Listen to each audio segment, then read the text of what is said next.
نصيحة مني إليك. خلنا نشوف. أنا راويك. هاي الصوندة، هاي مال شنو؟ مال السبلت. طبعا أنا اشتريتها أرقى نوعية. شوفها أرقى نوعية. صحيح هي قوية كلش، ما بما هي في الكفاية والقوة لله.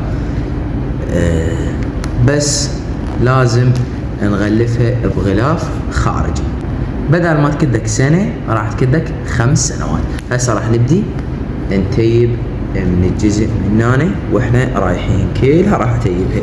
طبعا سعر المتر مال الصوندة الأصلية 1000 دينار، وكو نوعية ب500. أنا اشتريت الأصلية واشتريت تيب سعره 1500.